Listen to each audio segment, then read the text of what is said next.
ne sachant même pas où aller, dans la brousse, les gens sont tués, massacrés. Et ici, on veut dépenser, au vu aussi de tout le monde, 22 millions de dollars, rien que pour organiser cette cérémonie, qui ne sert d'ailleurs à rien. D'autant plus que cette cérémonie ne va pas régler la question sociale des Congolais, et puis particulièrement la question qui concerne l'agression dont nous sommes une fois de plus victimes. Vous savez que cette agression-là du Kivu dure depuis plus de 16 ans aujourd'hui. À l'époque, on a utilisé des sous-fifs congolais pour les placer au devant et parler d'une rébellion. Et aujourd'hui, tout cela est apparu au grand jour que ce n'était qu'une manigance pour s'accaparer du Congo. Et la farce continue de durer. Et le peuple congolais naïf, comme si de rien n'était, nous supportons un président usurpateur, un président illégitime.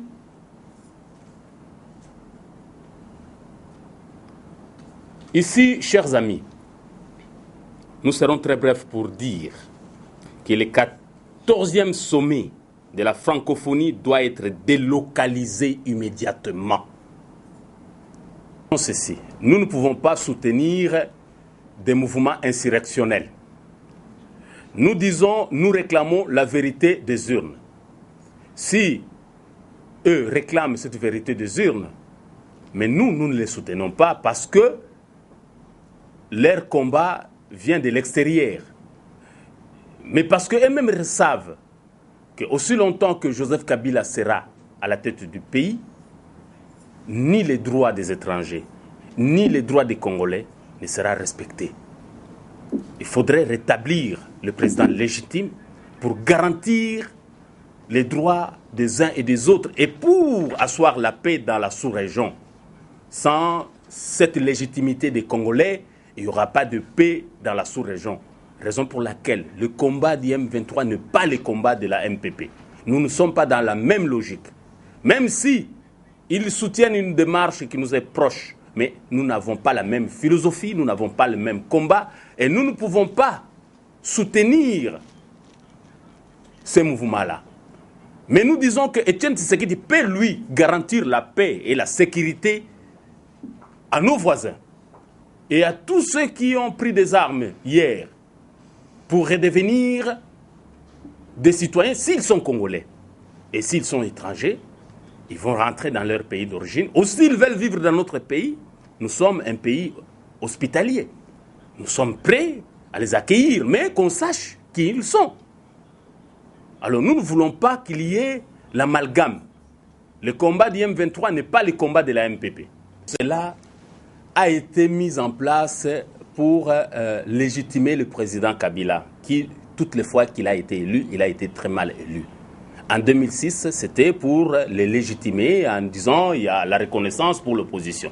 Mais malheureusement, même en 2006, on n'a jamais eu à combler ce vide par rapport à ces postes-là. On n'a pas eu un porte-parole de l'opposition.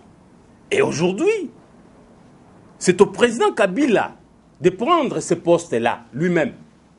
Parce qu'il est le chef de file de l'opposition, puisqu'ils ont perdu l'élection présidentielle. Et les amis de l'IDPS qui sont au Parlement, je ne suis pas contre eux, mais ils ne peuvent pas revendiquer ce poste-là, puisque leur président est le président légitime du Congo. Et même les amis d'autres minuscules forces de l'opposition, ils ne sont pas en droit, d'une manière ou d'une autre, de revendiquer ces postes. Ça serait immoral, dans la mesure où ils ne sont pas les challengers. D'une manière ou d'une autre, ça devrait être soit Kabila, soit Tshisekedi. Donc, tout celui qui voudrait s'accaparer de ces postes-là d'une manière immorale, c'est un manque d'éthique politique. Parce que logiquement, le chef de file de l'opposition devrait être, si Kabila avait gagné les élections, Tshisekedi. Et si Tshisekedi a gagné les élections, c'est Kabila. Donc je ne vois pas comment quelqu'un d'autre peut prétendre à ces postes-là. Donc ça serait immoral. Or, aujourd'hui, tout le monde le sait.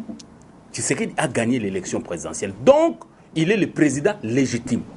Ce n'est que normal. Tout ce qui s'est considéré hier de l'opposition ne peuvent plus prétendre briguer ces postes-là. Il faudrait les laisser au camp kabiliste. Les jours où ils vont se rendre compte qu'ils ont perdu l'élection présidentielle pour qu'ils se placent à la tête de ces postes-là. Donc pour nous, c'est un faux débat. Il faudrait laisser cette situation dans le statu quo aussi longtemps que le conflit de légitimité ne sera pas réglé. Parce que ça sera, si ce conflit-là sera réglé, Tshisekedi, président de la République, Kabila, chef de file de l'opposition. De consommer les coupures actuelles et l'inflation qui vont entrer des tristes mémoires avec les Donabeja, avec les Mukombo, c'est de nouvelles coupures.